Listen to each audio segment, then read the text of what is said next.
እንግዲህ አባትየውንና ዳኒን አትረፋቸዋለች ማለት ነው። ትሁት ያው ላይ የሰራችው ስራ በጣም ደስ የሚል ነገር ነው። ምክንያቱም ቲና እንግዲህ ገንዘብ ረስታ እንደነበር ትሁቴ ያንን ገንዘብ ይዛላት ትሄድና ለቲና ትሰጣታለች። ስለዚህ ትሁቴ ምንድነው ያደረገችው? ቲናን መከታተል ነበር ያን ጊዜ። ከዛም ቲናን ተከታትላ አባትየው የታገተበትን ቦታ ካወቀች በኋላ እንግዲህ ዳኒ አባትየውን ለማዳን ብሎ ራሱ የታሰረበትን ፈቶ አባትየውን እየፈታ ያለ ነው። እንግዲህ የቲና አጋች እንግዲህ አባትየውንም እሱንም በቦክስ የመታቸው ማለት ነው። ስለዚህ ያን እንግዲህ ትሁቴ ባገኘችው እንጨት ደግሞ ከጀርባው አጋጁን መተዋለች ማለት ነው። ስለዚህ አሁን ላይ ትሁቴ በጣም ልትመሰገን ይገባል ብዬ አስባለሁ። እንግዲህ ከትሁት በላይ ማንም ለአባትየው እንደማያስብ አሁን ላይ ማወቅ እንችላለን በደንብ ማለት ነው። ምክንያቱም ትሁቴ ይሄን ያህል መስዋዕትነት ከፍላለች። እንግዲህ የካሌብ ሐሳብ በጣም ከባድ ሐሳብ ነው የሚያስበው። ምክንያቱም የማይሆን ነገር ነው። ቲናን አግቶ እንደገና ደግሞ ያንን አጋች ልቀቆ ማለት ከባድ ነው። ምክንያቱም ያኛው አጋች ብር ከቲና እስካልተቀበለ ድረስ መቼም ቢሆን አባትየውን አይለቀውም። ከቲናው ጊዜ ነው ብር የሚቀበለው። ስለዚህ አሁን ላይ ካሌብ የሚያስበው የስሜት የሆነ ሐሳብና የችኮላ የሆነ ሐሳብ በጣም እንግዲህ አባትየውን ሪስክ ውስጥ ሊከተው ነበር ማለት ነው። ነገር ግን ትሁቴ የካሌብ ሐሳብ ወይም ደግሞ ካሌብ ያቀደው ነገር ለትሁቴ ምንም ማሳማኝና ከባድ እንደሆነ ካሰበች በኋላ ነበር እንግዲህ ይህንን ሐሳብ በራሷ መንገድ ትሁቴ ያደረገችው ብዬ አስባለሁ።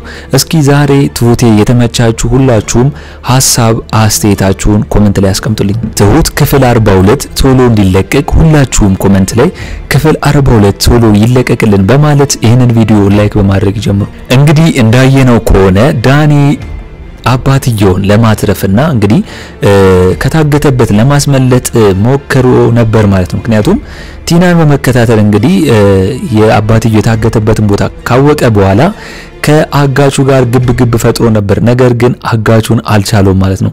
እንግዲህ አጋቹን ሊሸውደው የነበረው ምን ብሎ ነው? አባትየውን ሊገለው እንደመጣና የቲና ጓደኛ ፍቅረኛ እንደሆነ ነግሮት ነበር ማለት ነው። ነገር ግን አጋቹ አሁን ላይ ዳኒን አላመነው። ምክንያቱም ሊመታውና እንግዲህ ከሱ ጋር ግብ ፈጥሮ ስለመጣ ይሄ ነገር ለአባትየው የሚጠቅመው ነው እንጂ ጉዳት ያደርስበታል ወይም ደግሞ ይገለዋል ብሎ ስላላሰበ እንግዲህ እንደ አባትየው ዳኒንም አስሮታል ማለት ነው። ስለዚህ ዳኒን አስሮት እንግዲህ እያስለፈለፈው ነበር።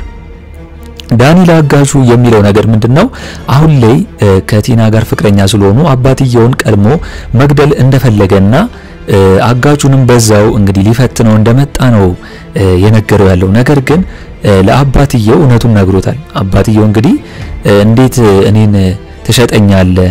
እንዴት ለመግደል መጣ ብሎ ጠይቆት ነበር። ነገር ግን ዳኒ እያስመሰለ እንደሆነና ለትሁቴና ለካሌብ ቲና እንዳገተች ነግሬያቸዋለሁ። ነገር ግን ይሄን ነገር ለፖሊስ የማይናገሩት አንተ እንድትጎዳ ስለማይፈልጉ ነው። ለዛም ነበር እኔ እዚህ ላድን የመጣሁት ብሎታል። እንግዲህ ዳኒ ያደረገው ተግባር በጣም የሚያስመሰግን ነው ማለት ነው። ምክንያቱም በጣም የሚገርም ነው። በአባትየው ዘንድ ጥሩ ነገርን ወይም ጥሩ ሽልማትን ያሰጠዋል። በቃ ከአባትየው ጋር እንደዛ መሰቃየትና ለአባትየው ብሎ ከካሌብ ይልቅ ራሱ ዳኒ ለአባትየው ብሎ ሪስክ ወስዶ መምጣቱ አባትየው በጣም የሚከረመው እና አባትየው እንዳለው ከሆነ ምንድነው እንዴት ካሌብ ልጄ እኔ እንደዚህ የሆንኩኝ እያወቀ እንዴት አልመጣም ብሏል ማለት ነው። ነገር ግን ካሌብ በስሜት ተነዳርቶና በችኮላ ከሚመጣ ያንን ነገር እንግዲህ እንዳላወቀን እያስመሰልን ነው። አሁን ላይ እኔ ላደነ የመጣው ስላለው እንግዲህ አባትየው ለዳኒ ያለው ሪስፔክት አሁን ላይ በደንብ ይኖራል ብዬ ነው ማስበው። ትሁቴ ጀግና ነች፣ በቃ ሂሮ ነች። በጣም ነው የተመቸችኝ። ምክንያቱም ባለቀ ሰዓት እንግዲህ እኛም ዳኒን መቶት አባትየውን መቶት በቃ እዛው ይቀራሉ ብለን ስናስብ ትሁቴ ሳናያት መጣ እንግዲህ ከጀርባው አጋቹን መታው። እኛም በጣም ደስ ብሎናል ማለት ነው። ስለዚህ ትሁት በጣም ጀግና ነች። አሁን ለሁለት እየሰሩ ያሉት ዳኒና ትሁት ናቸው። ምክንያቱም አባትየውን በራሳቸው መንገድ ሪስክም ወስደው አባትየውን እንትን ለማለት ወይም ደግሞ ለማስፈታት የመጡት ዳኒ ነበር መጀመሪያ። ሁለተኛ ደግሞ ትሁቴ ቲናን ተከታትላ መታ እንግዲህ ይሄንን ጀግንነት ፈጽማለች ማለት ነው። እንግዲህ ካሌብ በጣም የሚገርም ልጅ ነው። እንከፍ የሆነ ልጅ ነው። በቃ ሞኝ የሆነ ልጅ ነው። ምክንያቱም ዳኒ ቲና እንዳገተችው ፍንጭ ሰጥቶታል ለካሌብ። ካሌብ እንደወንድ ቲናን በማስመሰል እያደረገ ቢከታተላት ኖሮ አባትየው የተደበቀበትን ቦታ እኮ ማወቅ ይችል ነበር፣ ዝም ብሎ ወደዚህ ከሚል ማለት ነው። ምክንያቱም ዳኒ እንዳደረገው ካሌብ ይሄን ነገር ቢያደርገው ኖሮ ዳኒ ብቻውን ስለሆነ ካሌብ ቢሄድለት ለሁለት አጋቹን ማስተኛት አያቅታቸው ማለት ነው። ነገር ግን ይሄን ነገር አላደረገም። ጭራሽ ቲና ስትመጣ ስለ አባትየው ካሌብ ይጠይቃታል። የት ነው ያለው? አሁን ቲና ምንድነው እየተጫወተችባቸው ነበር። ጭራሽ አባትየው ገዳም ነው ሄደው ሳይናገር ነው ሄደው ገዳም ለዛ ነው ምናምን እያለች ጭራሽ ሙድ እየያዘች ነበር ማለት ነው። ካሌብ ላይ እንግዲህ ቲና ጢባጢቤ ነው የተጫወተችበት በቃ በነፍሱ ማለት ነው። እሱ ምንም በቃ የሚያስበው ሐሳቡላ የጅል ሐሳብ ነው ይሆናል። እንደ አባትየው ብልህ የሆነና ነገሮችን ረጋ በማለት እንግዲህ ማድረግ በሚገባው ሰዓት እያደረገ አይደለም ማለት ነው። ነገር ግን በስተመጨረሻ ትሁቴ ይሄንን ነገር አድርጋለች ማለት ነው። ስለዚህ አሁን እንግዲህ ሁለቱም ነፃ ይሆናሉ። ዳኒም አባትየውም እንግዲህ በትሁቴ ምክንያት ነፃ ይሆናሉ ብዬ ነው ማስበው። ቲና ደግሞ እንግዲህ አጋቹ መቼም ቢሆን አይለቃትም ከዚህ በኋላ ቲናን እያስፈራራት ነው እንግዲህ የምትገኘው። ምክንያቱም ይሄንን ነገር አድርጋበታለች። አሁን የተስማሙት ደግሞ ይሄንን ነገር ከሁለቱ ውጪ ማንም እንዳያቅ ነበር። ነገር ግን አሁን ላይ አጋቹን እንደዚህ ሲመታ ይሄንን ነገር ያደረገችው ቲና ነች ብሎ ስለሚያስብ ስለዚህ አጋቹ ዞሮ ዞሮ ራሷ ላይ ቲና ላይ መዞሩ አይቀርም ብዬ አስባለሁ። እናንተስ በዚህ ጉዳይ ሐሳብ አስተያየታችሁን ኮሜንት ላይ አስቀምጡልኝ። እንግዲህ ከዚህ ፊልም የምንረዳበት ነገር ምንድነው? አጠገባችን ያለው ሰው ሁሉንም ነገር የሚያውቅ ስለ ሀብታችን ስለ ሁሉ ነገራችን የሚያውቅ ሰው አንድ ቀን እንደሚቀየርብን አይተናል ማለት ነው። ምክንያቱም ቲና አባትየው ሀብት እንዳለውና ቤት እንዳለው ካወቀች በኋላ ነው እንግዲህ አባትየውን አግታ ብር ለመቀበል እንደዚህ እያደረገች ያለችው። ስለዚህ እኛም በህይወታችን ላይ እንደዚህ አይነት ነገር ሊገጥሙን ስለሚችሉ በብልሃትና እንደ ትሁት እንግዲህ ረጋ ብሎ በማሰብ ይህንን ነገር ማድረግ ይገባናል ብዬ ነው ማሰብ። እስቲ እናንተ በዚሁ ድራማ ላይ እንግዲህ ምን አሰማራችሁ? እስቲ ሁላችሁም ሐሳብ አስተያየታችሁን ኮሜንት ላይ አስቀምጡልኝ። እንግዲህ ቲና ዳኒ መታሰሩን ስታቅ በጣም ደንግጣለች። ምክንያቱም ቲና ለዳኒ ነግሯለች ቦታውን ባታሳውቀውም፣ ነገር ግን እሱ እየተከታተላት ሄዶ እዛ ቤት እንደገባ ነግሯታል ማለት ነው። ስለዚህ ቲና ዳኒ ጓደኛዋና የሚያስቡትን ነገር አንድ ላይ ለማሳካት እንደሚፈልጉ አባትየውና ቤተሰቡን ለመጣል ስለሚፈልጉ ይሄንን ነገር ዳኒ ታስሮ ስታይ እንግዲህ ከአጋሹ ጋር ነው እሷም ጥል የገባችው ማለት ነው። ምክንያቱም ዳኒ ነግሯታል አባትየውን ቀድሞ ለመግደል እንደፈለገና እሷን ሊያግዛት እንደመጣ። ስለዚህ ዳኒን ለማስፈታት ብትሞክርም ገንዘብ ሰጣ ብትሞክርም እንኳን አጋቹ እንግዲህ ዳኒን መፍታት አልፈለገም ማለት ነው። እንግዲህ ዳኒ ያልቻለውን ሰውዬ ትሁቴ እንግዲህ በአንድ እንግዲህ እንጨት ነው የዘረጋችው ማለት ነው ጀርባውን ብላ።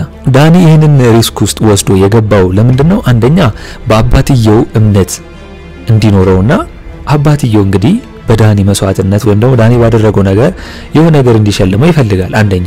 ሁለተኛ ነገር ደግሞ ኤደንን ከእጁ ስላጣት ትሁቴ ከኤደን ጋር እንደገና እንድታስታርቀውና አንድ ላይ እንዲሆኑ ስለሚፈልግና ኤደንን በጣም ስለሚወዳት ዳኒ እንግዲህ ከኤደን ጋር አንድ ላይ ለመሆንና የተቋረጠው ግንኙነታቸውንም እንግዲህ ትሁቴ አስታርቃቸው አንድ ላይ ከሷ ጋር መኖር ነው የሚፈልገው ማለት ነው። እንግዲህ ዳኒ ከጊዜ ወደ ጊዜ ከቲና ጋር ያለውን ነገር ቀስ እያለ እያጠፋ ነው።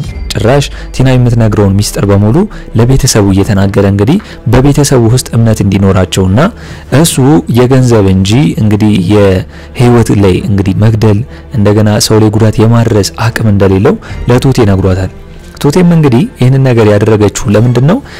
ዳኒ ባይነግራት ኖሮ ትሁቴ እዚህ መታ አባትየውን ለማዳን እንደዚህ አትልም ነበር። ስለዚህ ዳኒ እንግዲህ ቲና ያገተችው እሷ መሆኗንና አባትየውን ያወቀውም ደግሞ እንግዲህ ቲናን በመከታተል እንደሆነ ተናግሯል። ስለዚህ አሁን ላይ ትልቁን ሚና እየተጫወተው ማን ነው? ዳኒ ነው። ዳኒ ቲና አባትየውን እንዳገተች ለትሁቴና ለካሌብ ባይናገር ኖሮ አሁን ላይ መታ ትሁቴ